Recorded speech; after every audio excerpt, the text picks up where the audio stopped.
Hi, I want to welcome everyone to today's webcast, How to Use Social Media to Enhance Research Impact, Step-by-Step Strategy to Grow Your Online Influence and Make a Bigger Impact. This is part one of a two-part series. This webcast is hosted by the Center on Knowledge Translation for Disability and Rehabilitation Research, or the Center on KTDRR. It's housed at the American Institutes for Research, AIR. The Center on KTDRR is supported by funding from NIDLR, the National Institute on Disability, Independent Living, and Rehabilitation Research. NIDLR is a center within the Administration for Community Living, which is part of the U.S. Department of Health and Human Services. My name is Kathleen Murphy, and I'm director of the Center on KTDRR. And now let's meet today's presenters, Cami Hoyza and Tina Abayomi-Paul. Tina is the founder of Everywhere Accessible and sits on the board of Global Healthy Living Foundation's Pandemic Patient Support Board. Cami is founder of Smart Social Secrets. It offers online training. She's a digital strategist, speaker, and author of several books. She's won several awards and speaks nationwide on social media, measurement, influence, and strategy. Now, this webcast is the third in an annual series the Center on KTDRR offers on social media topics, specifically as related to knowledge translation. In this presentation, Cami and Tina will describe a wealth of resources that can help build a strong following on social media for research findings, including especially among members of the disability community, and we'll have some great downloads to help you learn how to apply these tools in your social media presence. Before we start, I did just want to note our presenters will be using the term disabled population, and they do that deliberately, consciously, by preference.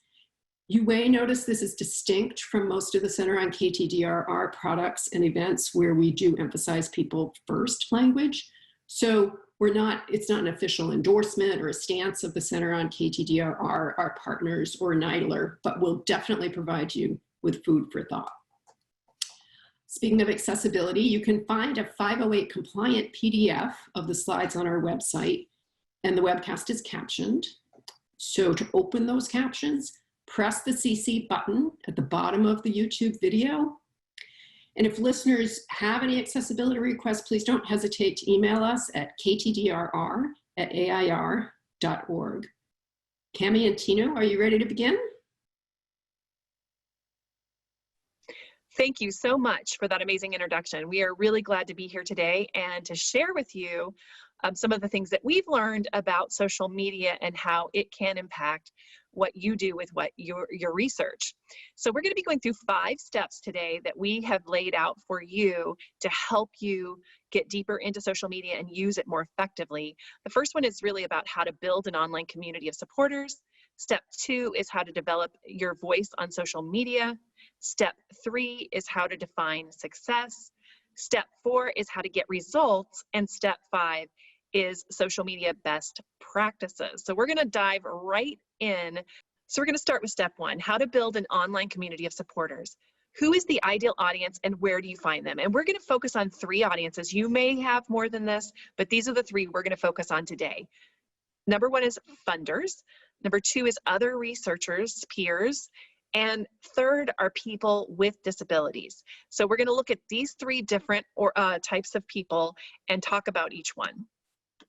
So starting with the funders, Tina and I are going to kind of lay out a couple of places you can find them, where to connect and build relationships with them on social media. The first one is LinkedIn. So LinkedIn is a great place to start with your funders because they're mostly there. You know, they have organizations and they also have their personal profiles. So what you're going to want to do with that is to use search to your advantage. LinkedIn has a very powerful search engine. Even if you don't pay for the enhanced type of LinkedIn services, you can find people through LinkedIn that you can find very few other places. One of the best ways to do that is to look at the profile of the funder itself. So if you're looking at specific funders, the best thing to do is go to their page and then click through to see which of their employees are already connected to their page. So you can dive right in and find out who's working for those funders and see if any of them make sense for you to start to reach out to. And then over time, you can follow those accounts and just start to see what they're writing about and really start to make those relationships happen. Looking for ways to collaborate, looking for ways to share their content so that they get to know who you are and what you're doing. Also on LinkedIn, you can begin to talk about your own research and share it through this kind of a situation. And more recently, in the last year or so, LinkedIn has also put in hashtags as part of its strategy as well. That wasn't the case about a year and a half ago. They've added those hashtags in.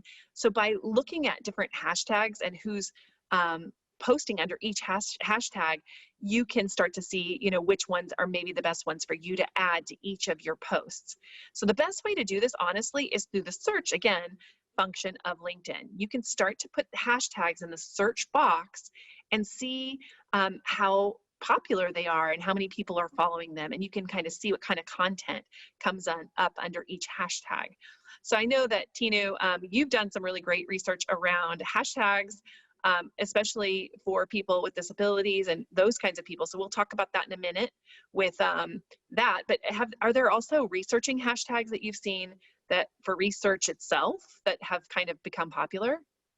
Yeah, there's a lot of research hashtags that you can use. There's a lot of things that have to do with science, things that have to do with technology, things that connect different audiences together. And also funders. Funders have their own hashtags and ways that they collect information and sort information using the hashtags to find each other through common interests. So if LinkedIn is where, if you were picturing this in the real world, you would find each other, say, through networking, then Twitter is where you would kind of be hanging out at a restaurant or a bar. So Twitter would connect you through kind of common interests. But they also have Twitter chats where people share their own knowledge or interview experts in kind of a very low-key, low-pressured way, so that you can either show off that you know things or lurk and learn things or connect to people who are experts that you want to learn things from or just want to get to know better. It's a good place to get people who are high profile to follow you because you said something smart. Yeah, and that kind of brings us to number 2, which is Twitter hashtags and chats, which you have been extremely active in for the most part. Yeah. So LinkedIn's really great. It's like the professional, office version, right? And so like looking at what funders are already putting in and like kind of copying that is really important. But on Twitter, it can be like an audience of multiple different relationships. Right here, we're talking about funders, but how would you find like a Twitter chat around like a funder thing? So versus like just one that have people with disabilities talking to each other, or, we'll talk about that in another slide, but how do you find specifically funders on Twitter? That's the trickier thing with Twitter than with LinkedIn, which is why when you're first starting out, I think especially for researchers, you might want to lean towards LinkedIn a little bit more at first, because Twitter doesn't have some central guide of hashtags. You kind of have to find the people first who are kind of in the in crowd and then look at their profiles. Like if you already know famous people or well-known people in your industry and they're on Twitter, you'll see sometimes in their profiles or in their conversations what hashtags they're looking and go from there. You can also just type in topics in the search field and that'll give you a bunch of results and you'll see the hashtags. When you click on them, they'll take you into more conversations. There are also tools out there that you can use for finding the tags and categories that you want to use. So you can go with tools like all hashtags and kind of build your list from the words that you usually use when you're trying to find something, say in Google search. So if you had set up Google Alerts or you're normally doing your research, like if I was a person who was researching fibromyalgia, I would start there, and that would give me a list of words that I could use to find the hashtags that I need.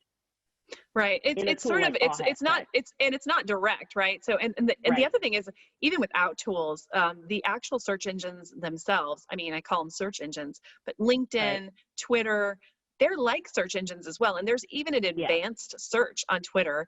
So one of the easiest way to find Twitter advanced search, I mean, you can do it through, like, once you've done a research, there's a way, but if you just say, advanced search Twitter on a Google search, it will pop up the link, but it gives you a much more in-depth way to search on Twitter that most people don't even know exists, right? Right.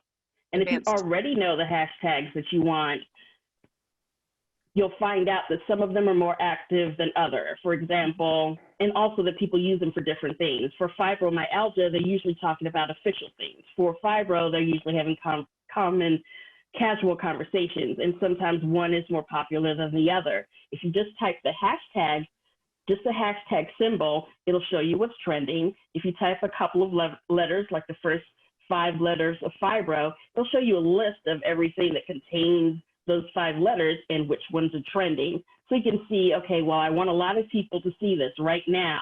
Is it appropriate for me to use that trending hashtag, or should I pick one of these other ones? So Twitter and some of the other tools, they'll also help you out. That's really good. And then number 3, of course, is Facebook and Instagram ads. And we put that in here as probably the best way to reach people on Facebook and Instagram, because Facebook and Instagram tends to be a more consumer tool. I would say, you know, people that are there for their grandkids and they're, you know, to connect with their friends or whatever. And so, but it does have a very strong search aspect through the ads tool. So one of the cool things that you can do is, you know, run a very small ad, like $5, $10, $20. I mean, you don't have to spend a lot of money to a specific audience. And so you can, people that have certain interests, people that follow certain pages, like if there are really well followed pages, like a very big thing in your industry that everybody follows, you can sometimes actually tag those in the ads manager if they have a big enough following. So they won't be there if it's like, you know, a page with 5,000 followers, but if it's a page with, you know, 100,000 followers plus or whatever, you probably can actually target those people through an ad. And so that's another way to reach people through these 2 tools, Facebook and Instagram, and they're owned by the same company. We can all discuss whether we like them or not, but it is very easy for you to say, you know, people that have an interest, since you were using fibromyalgia, people that are interested in fibromyalgia. They're not going to give you people who have it. They're going to be people who are interested or Right. follow a specific page. That's how they work that. And then they'll show that ad to people. And you don't even have to make it like an an advertising type of ad. I'm doing air quotes here for those who can't see that. But it can be just, you can post something and then just boost it to those people so they see your content. So I think sometimes we kind of get confused what an ad, it doesn't have to be like, here's the ad, I'm trying to sell you something. It can be something like, here's some really great information and where you can find it, and it'll target to the people that really need to see it. So, and it can be cheap, right? So it can be very inexpensive. And then finally, blogs. I'm going to let you talk a little bit about blogs. That we've been blogging for a very long time, both Tino and I, right? Yes. I won't date us. I won't say how old we are. But yes, very long time we've been blogging. Long enough that it used to be that the standard amount of blogging you did was several times a day, and now it's kind of once a week to keep up an active blog. And just to go back to Facebook ads for a minute, the way that I got my blog to be popular, well, originally when I had a tech blog, was I used the Facebook boost on my professional page to get more people to see that I had posted my blog post for the day. And it got so much more exposure. I also started out with free Facebook ads and the free, you know, sample ads for each platform. So before you get started with ads, just do a quick search and see if they're offering any free ads. I saw the other day that there were a free amount of Instagram ads if you did some, I don't know what thing you had to do to get to the ads, but just do a quick Google search to see if there are any coupons that you could use, that if you did a certain amount of purchase that you will get some free ads. Sometimes you don't have to do a purchase at all. Yeah, LinkedIn's really actually Your- pushing that right now. The LinkedIn ads are Yeah. doing that because they really want us to use LinkedIn ads. So I got an offer the other day. So yeah, you would definitely want to look at that. But moving to blogs though, are blogs outdated? Like, I mean, is blogging an outdated thing? Should we be blogging anymore? We should be blogging because you always want to have something that you own. Like, what if something came along that was better than Facebook or that was better than Instagram, or, you know, there was, I can't even remember the name of it anymore. For a while, there was this great video tool where 4 people could get on a video. Oh, Blab. It was very Blab. It was so popular. Everybody loved it. In a snap, it was just gone. It was never replaced. Everybody lost the thousands of people they collected there. And you can't get those connections back. But people who built a following, who built an email list, who started a blog, people knew where to find them after that, and they kept those connections. If you get accidentally kicked off a platform, for example, I once accidentally got kicked off of Pinterest. And it turned out to just be a computer glitch, thank goodness, because what do you do to get kicked off of Pinterest? And if I had gotten kicked off, then that would have been terrible. I would have lost all of my connections from the past 10 years. Thankfully, it was just a glitch, but I would have lost all of those connections. But I also built an email list, so all of those people still would have been able to find me on my blog. So you want to build something that's yours, where people can find you, where if you wanted to send people to your whole body of work, they could find it in one place. And it's not as big of commitment as it was before. You can just update your blog weekly with one short post about what you're doing right now. And you don't have to give away all your secrets or anything. You can just talk about things that you're interested in and start a conversation about your industry, or just curate interesting things that you've read and make longer posts than you would at Facebook or on LinkedIn or on Twitter, or direct conversations that you started in social media back to your blog so that you can control what happens more.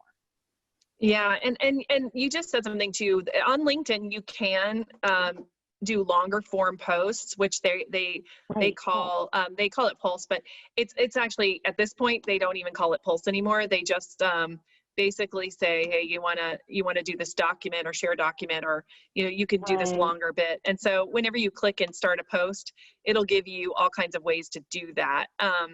But one of the things that I think is really good about that is that you can always do a short excerpt of what's on your website and then send people from LinkedIn to that longer excerpt on your own platform. And the reason why that's really important is because, like Tina said, I mean, you want to have the ability to do that plus search. We haven't even said anything about search, but when people are searching for your topic, you want them to be able to find you.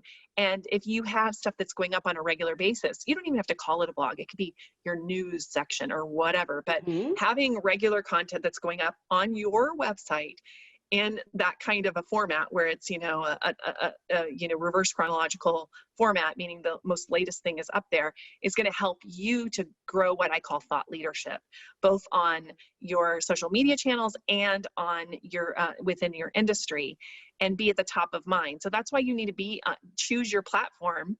So we've given you a couple of examples of platforms you can use. So choose the platform that makes the most sense for you, whether it's LinkedIn, Twitter, if you're trying to reach funders, and then start to post regularly and interact regularly with people in the community, so that way you become top of mind for your audience. So that being said, I'm going to move on because I don't want to stay in this one forever. We could talk about each one forever because there's a lot to talk about each time. But what about your peers? Reaching out to your peers. Maybe you want to collaborate more, or build those relationships across. And there's a couple of really great places you can do that. Again, we think LinkedIn is great for that. LinkedIn really is a great place to follow your peers and then be able to share their content and have them share your content. So I don't know. What do you think about that, Tinu? It's a great place to also start the buddy system. It's really hard to self-promote for a lot of people. And even for people who it's easy to self-promote for, sometimes it feels icky. You don't want to say, hey, I am the best at this. who's going to believe you, besides your mom? So you want to have someone else say it. It lends a better air of credibility, especially if the other person is also very good in their field. So it's good to buddy up or to group up and to be able to talk about each other, to collaborate, to share each other's work. In LinkedIn, I think that's a great place to start because you already have a small professional network. You all also don't know necessarily who all of the other people that each other knows. It's a very good way to be able to see what other networks that each other has. It's a very good way to start the spread of the information that you want to spread, to pass along information that you want to pass along. And a good place to start your thought leadership would be in LinkedIn, because it's very easy for you to be able to present longer pieces of information and have the kind of audience already targeted that wants to actually read what you write. Then once you actually started to build those relationships, you can move over to Twitter a little bit if that is your thing, because you don't have to use all of the social networks. Mm-hmm. What I usually do is I found the one that really resonates with me, and then I kind of participate a little bit in a couple of others that I also really like. But I really laser focus on one and then kind of participate a little bit in others. My main place is Twitter, and the most active hashtag for people in science and tech is SciComm. SciComm is science communications. It's for early career researchers, people who are doing things in science labs, just all kinds of people who are doing anything in the intersection of science and communication. It can help you get more specific tips. It can help you find Twitter chat. It can help you find people peers to help you find all the hashtags that you're looking for. It's just a good place to start. It's also an active hashtag on Instagram. So if you're just listening to all this information and saying, okay, that sounds good, but I need an action step, try putting SciComm into the hashtag search and seeing who you come up with. As far as blogging as well, you're going to find some of the blogs of other researchers that are going to give you some ideas of what you might want to do. But I would say at this step, you want to be a listener. You want to look at what other people are doing and don't jump into blogging too soon. Kind of observe what other people are doing. And if you really want to make great friends, reply to somebody's blog post, because people don't really do that anymore, and they will just go crazy for that. Because people love to have conversations on their own blog. That's a good way to stand out. And the SciComm, by the way, you can put that in LinkedIn as well. There's not as many people following it there, but it is growing. Like there's about over 1,000 people that are following SciComm on LinkedIn right now. I just looked that up so I could tell you that. But I think that that's really something that you might want to consider. That's a great way to start. And then you can see what other hashtags are going around that as well, right? So you'll see people use multiple different hashtags, especially on Instagram. It's a great place to find a ton of different ideas for hashtags. You put one in, you find one post, and you'll see that they've used multiple hashtags in there. So that's great. And I agree about the blogging too. We do recommend you do have a place to start, even if it's a landing page though, with like maybe a place where people can put their email in for more information, so you can tell them like what you're up to with your research or whatever. And I don't know, I mean, that depends on your different professions and stuff, and if there are any regulations for gathering that information. So you want to make sure that you're looking into that. Awesome. So that's how you start connecting with your peers. And I found that has been the most edifying for me in my profession and my career, was knowing other people like Tinu. That's how we met, really, is through that. Knowing other people that were in the same really profession as I am, and that we could support each other as we're going forward. So I love the buddy system that you were talking about, Tinu. I think that's just excellent, because it really does make you feel less alone in social media, for sure. Yeah, definitely. I wanted to say one more thing about what you brought up with the LinkedIn hashtag, because it slipped my mind. It's really smart to get in early. So if less than 1,000 people are using the hashtag, that is the time to help it grow, because then you're one of the pioneers. So that was a really good point that you brought up. Awesome. So the third one we're going to talk about is the disabled population. And I'm going to actually let you start this, Tina, and kind of give people some context for like where you come from and who you are specifically on this topic, and why we even have this word disabled population. Right. You know, so let's talk about that a little bit, because I think that's really important for them to understand where you're coming from. Yes, definitely. So just to get the whole idea about disabled population out of the way, I refer to myself as a disabled person, but that is not in conflict with the respect for the idea of people with disabilities.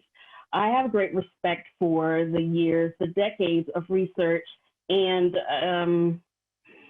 academic as well as real world experience, and I want to say support that has come from changing the way that we talk about people who have disabilities.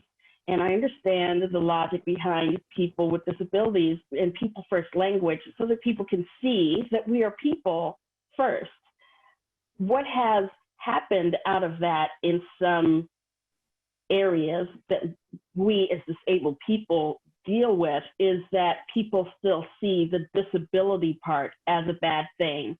So we're going through, especially the younger people are going through kind of a reclamation of the word disabled.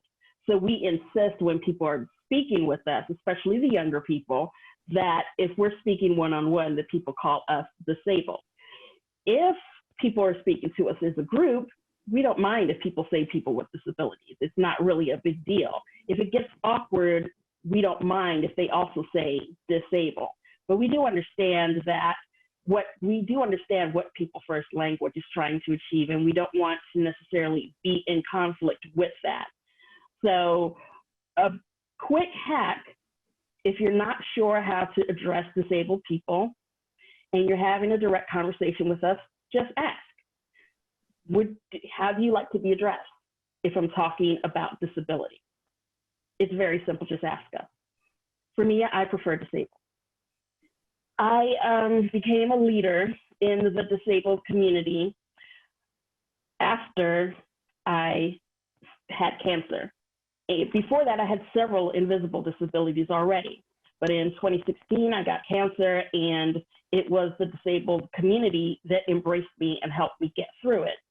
And through that time, there were so many things that I could do before I had cancer.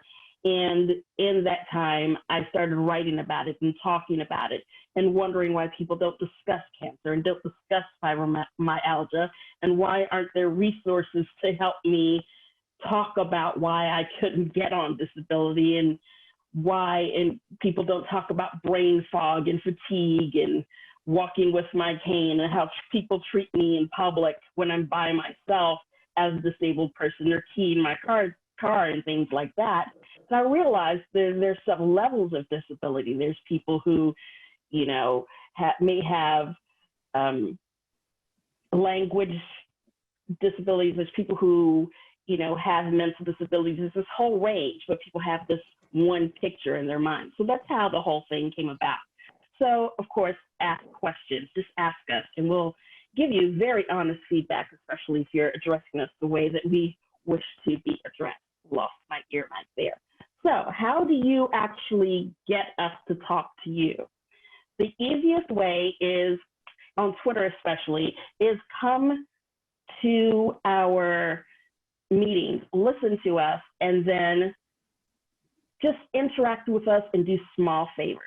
Things like retweets, things like asking us respectful questions, things like liking our posts, following us, interacting with us over common interests like TV shows. Just get to know us as people.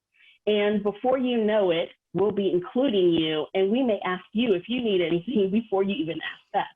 And these are things that it sounds like, oh, that sounds like a lot of work. It's really not. It's something you can accomplish in 5 minutes a day. Follow 5 people, follow one chat, ask one question. It doesn't have to be a big commitment. For Instagram hashtags, it's going to be a little bit easier because Instagram is all about images. It's all about did you like it or didn't you like it? It flows a little bit faster and the conversation isn't as deep. So it's kind of a faster decision and a faster connection. Either you're going to follow somebody or you're not. Either you're going to come into this hashtag or you're not. So the Instagram hashtags are somewhat similar to the Twitter hashtags. And I know this because I created a 40-page guide on the patient-facing hashtags in Twitter. And I noted that they're similar to the Instagram hashtags because I'm starting the guide for that too. So you'll find that it's not terribly hard to find the patients in Instagram and to be able to ask them questions and find out if they'll give you feedback. They're pretty friendly as long as you don't come off right away asking them favors. But that's just simple logic. You don't meet somebody the first day and say, can you give me a ride to the airport? You develop a little bit of a relationship first. With Facebook groups, it's going to be a little bit harder because groups are closed.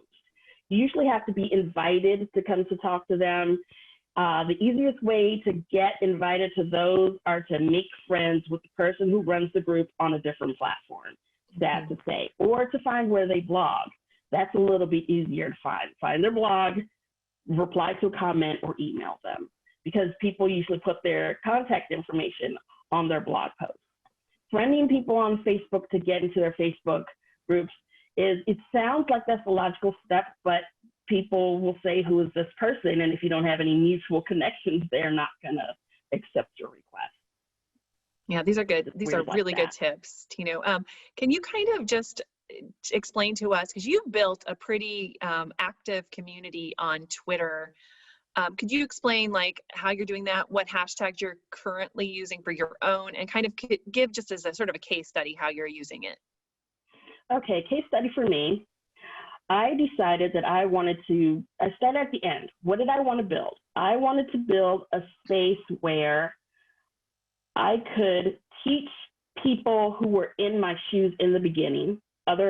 We call ourselves spoonies. If you want to learn about that, read something called the Spoon Theory. It's about how people with invisible disabilities navigate the world. It's kind of a story about our energy usage and fatigue. So I wanted to teach other spoonies how to get through the day. Things like, if you're going to go downstairs, pack a bag so you don't have to go up and down the stairs. There wasn't anything really out there that taught us those little tips. So I wanted to build a platform like that, but I also wanted it to be something where if I didn't have anything to say, I could introduce other people to each other. There was a chat for that, but it only happened once a week. People could use the Spoonie hashtag to meet each other, but only if they knew about Spoonie Chat. But lots of people knew about Twitter, but didn't know about the hashtags. So I wanted to bring all of that information together, help newbies, help them learn about the hashtags, and then help people find information. So I started to find people who were new on the Twitter platform. I would talk to them, and then if they said something clever or had a clever tip, I would retweet them. And at the time, I had something like 10,000 followers, and it was just not normal for somebody with that many followers to be retweeting somebody who had like 100 or 200. So people started to flock to me to see if I was going to lend them my platform if they came up, with good ideas. And as that began to grow, I also attended a lot of Twitter chats, and I would also boosted the information of, okay, people are going to have chats. Then I started to build resources. And the resources that I built, I started building on Twitter. And I started with hashtags because once I tagged the hashtag in Twitter, it would show up in that hashtag that I was talking about their hashtag. So those people would come and thank me for talking about the hashtag. And so when you've done it for 200 different hashtags of people who have communities of thousands of people using the hashtags, Bob's your uncle. All of a sudden, you've got people from everywhere at the top organizations thanking you for spreading the word about them and doubling the number of people at their chats. And you've got doctors following you, all of a sudden, and senators paying attention to things that you say. And, all of a sudden, Twitter's verified your account and you don't even know what you did. So share your platform. I would say curate something that's important to you but doesn't compete with your work. Yeah, and Something I want to dive in a little bit to what a Twitter chat is, because we haven't actually Sure. defined that. That's And I do think right. a lot of people may not have a clue even what we're talking about. So Twitter Mhm. chats are, Twitter chats. Twitter chats are conversations. They're open conversations between a group of people on a similar on a shared topic using a hashtag. A host will come up with a question that they address to the group that everybody answers, or to a featured expert that everybody answers after the expert answers. And they'll share the answers they like the best with their audience, thus making it so that all the most clever answers are shared with a wider audience of people. So that's what makes it so compelling. It's also very low friction, because most of the answers and the participation is in text, because Twitter is mostly a text-based platform. You can add audio, you can add video, you can add photos with alt text, and hopefully your audio or video has captions and you're yelled at. But you will. we're a big fan of accessibility there. Recently, we had Twitter take down their audio tool because they launched it without captions. But being that it's mostly text-based, it's very easy to participate and then also be, say, eating lunch or watching TV or something. So it's very easy to participate. It's also very easy to lurk. It's also very easy to build yourself an archive of things that people have said and save information for later, or come back later and read up on things that people have said, build a library of knowledge. So that's what's great about Twitter chats. And they're all also run by hashtags. Right, and they're also, Twitter chats also happen at a specific time and place. So like it'd be like on a Thursday at 1 or whatever, or once the second Friday of every month. So they all exist out there. There's not one big repository of where to find them, unfortunately. You kind of have to look around. I know that Tinu has built an entire list of that. So like if you check her out on Twitter, you will be able to find some of these things through just looking at her account. So you might most of the time do it's that. my pinned, most of the time it's my pinned tweet. That's one of the things you can do on Twitter, is pin one message to stay on your account all the time. A lot of people use a type of tweet where you can fill out your name and email. Some people use a link to their website or a little blurb about me. Some people will put the thing that they have that's on sale or their most recent project. I usually put up my most recent update of that hashtag list. Or, I have my information in the slide. You can just come ask me. Yeah, there you go. That being said, I'm going to move on to step 2.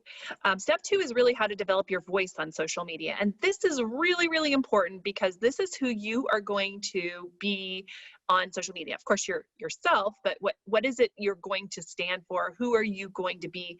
What are people going to come to you and ask? So what's really important here is to talk about who your primary audience is. So who is the audience that you're trying to reach? So we just talked about the 3 possibilities, right? You may be going after funders, you may be going after peers, you may be going after people with disabilities in their communities. So tell us how you want to develop your voice on social media by telling us first who your primary audience is. So that's really, really important. And you may want to talk to like funders on LinkedIn, but talk to people with disabilities on Twitter versus, those kinds of things. So you're going to want to think about where you want to do each of these things. And one of the things that I think is really important to understand, and we'll go over it a little bit more in depth, is this understanding of this academic voice and why it really doesn't work on most of the channels. Even if you're talking to funders, You may have some things that you want to put out there that are academic, but using that truly academic voice can kind of build a barrier between yourself and the people you're trying to reach, even if they know what you're talking about, because people want to talk to other people, right? That's really the key. Do you want to talk to the Nike logo? No, but you would be very happy if somebody from Nike on Twitter like responded to you and you had a conversation. That would be cool. You would actually talk about that to your friends and to your neighbors. So you want to think about that when you're developing your own online voice.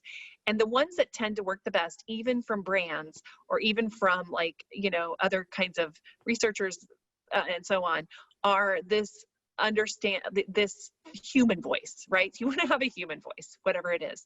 Yeah.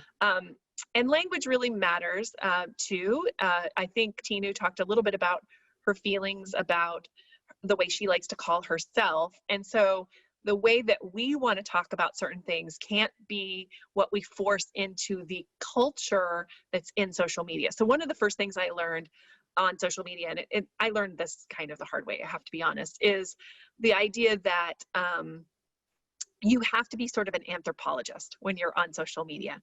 You have to listen to how the community responds to each other and the norms, the social norms that are going on in that community on social media. So when we first came out, Tinu, and you'll know this is true, there was a culture that we had to give each other credit. So like if you found something and you shared it, you'll see like H/T, which means hat tip to @Tinu, right? So that would be I would be required to do that. And if I didn't, then I would get some flack from people, right? They'd be like, well, I shared that with you and you didn't give me any credit. But what was interesting is that, I became so entrenched in that from the social media side that a friend of mine told me about something and I shared it on social media. It was public. It was an article, and I gave her credit, and she's like, "Take that down, take that down." She did not want credit, and I realized, oh my gosh, I got this really strong culture that doesn't exist in this other community. So I think that that's really the most important thing when you go into social media is to take some time to just watch and listen for a while. And I'll give you guys in just a few minutes. I'll give you a really great 2x2 formula that I use to like connect. So we'll get you into the nuts and bolts in a minute, but really understanding that language matters and culture. I mean, I could have said culture matters here too, right? What do you think? Yeah. Language and culture. And have you found that to be like something that a lot of people don't quite grasp? And is that how they get in trouble in social media? Very much so. Very much so. Especially just coming into communities they don't understand. We get it a lot when we're talking to Med Twitter in the disabled community, or when they're talking amongst themselves about us, and one of us figures out that they're talking about patients. It gets very messy. They might have like casual codes that they're using to talk about us. And then a disabled doctor will say, wait a minute, I'm disabled and you shouldn't do that. And it gets, it's not great. Yeah, so spending some time like just getting to know like the culture that you're in is really, really important. So knowing your primary audience is part of that, is knowing who you're actually trying to reach, because those are the ones that you want to find out where they are with the culture part. So really interesting. Then the second thing is I was kind of diving into the academic voice not working here. Can you kind of go through this a little bit about talking to one person? Have you done that?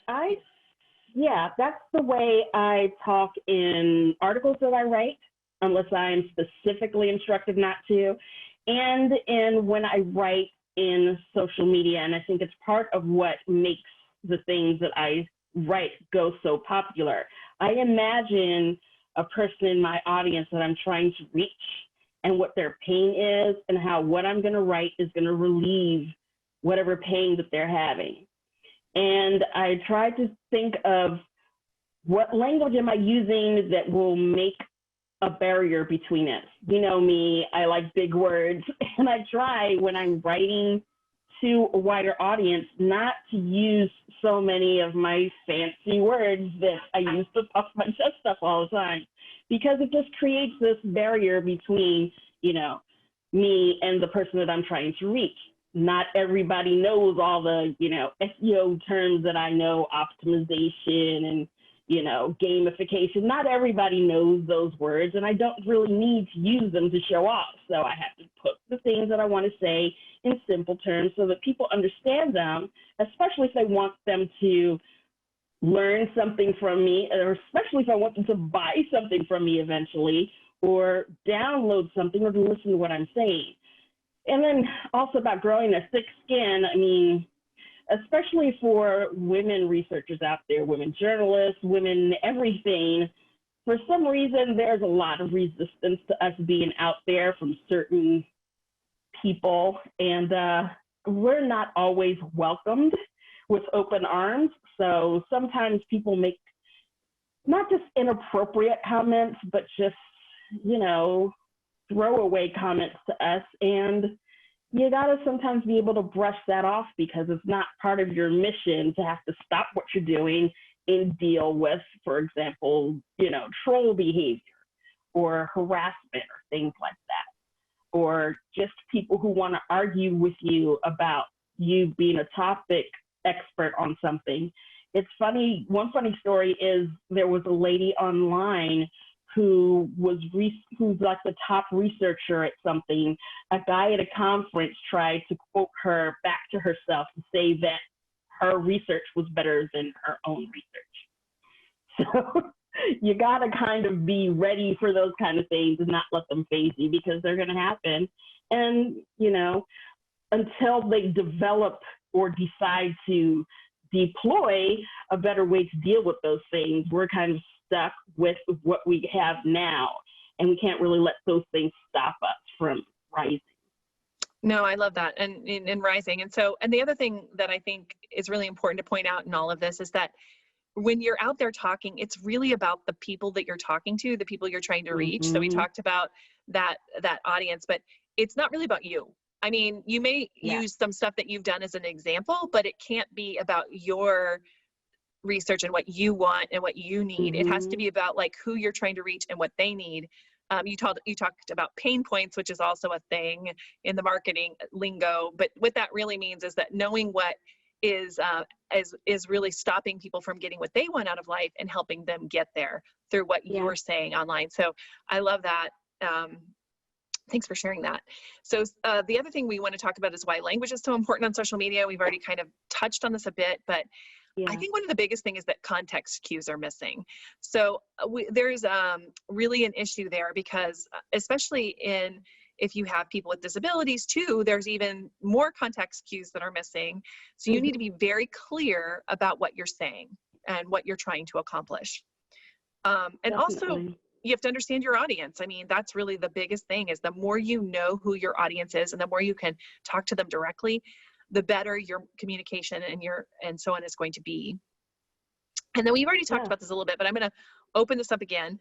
And I want to just go from a slightly different angle here, Tinu, as far as when you're talking to people. I mean, how can they avoid this? Because I mean, people with disabilities is the thing that, you know, it's been drilled into pretty much anybody's head that's on this conference call. Right. So tell us what you would suggest. Well, I appreciate that point, because when I first started referring to myself as disabled, I got a lot of pushback anytime I talked to somebody academic, anytime I talked to somebody who was in a nonprofit organization. They kept telling me that I was a person with disabilities, I was not disabled. And I thought, you know, well, if I want to call myself disabled and you're telling me to call myself something else, it's kind of infantilizing me. You're telling me I can't call myself what I would like to call myself. So I would say just try to learn more and respect our point of view on this. Me being an older member of this audience, I struggled with it in the beginning, and then I saw their point and I wrote about it. It's on Medium, why I changed my mind about it. And, you know, I had an experience about this before I went public myself with my disabilities. And I remember an incident where I told somebody that they were a person with disabilities, And that's how I realized what I was doing, that I was forcing my own perspective onto other people. But I realized that's not what organizations are doing. That's not what any of the people who are listening to this are doing. But the people who have come to this awakening sometimes feel that way, even that's not what you're putting out. And the problem is, as Cami said, the context cues are missing. Most of the communication is nonverbal, but with social media, all we have is the text that we're looking at. So it being a sore point for us right now, we see people with disabilities and we go off, we go ham, you know. So on the other hand, if you're not writing directly to us, we're learning, hey, we don't have to go nuts if it's not, well, excuse me, that's ableist. We don't have to get angry if it's not directly involving us. So you will experience some pushback about it. I would say if you're referring to us in general, it's going to be okay. And we remember and respect where the point of view comes from. As long as you're not forcing it on people or don't appear to be forcing it on people, it's not going to be a problem. I would say clarify your point of view if you get pushback. You can always say, we're not saying that all people should call themselves people with disabilities. We're just saying this is the policy of our organization, and it's because of this model of disability that we align ourselves with. It's not respect. It's because of respect. Yeah, it's our way of paying respect. It's not us trying to tell you what to do. And as long as it comes with that understanding, there isn't going to be a problem. Because if it wasn't for the movement that gave us people with disabilities, we wouldn't have come to disabled. We wouldn't have gotten to that reclamation point. And that's the part that sometimes gets lost in these discussions. Yeah, so thank you for letting us talk about it here. I know it's kind of a touchy subject, so thank you for letting us talk about it, because I think it's an important one to hear about, and probably won't be a perspective you hear a lot. So thanks, Tinu, for giving us that perspective, being somebody in the community that, and really like being a huge leader in that community. So we appreciate that.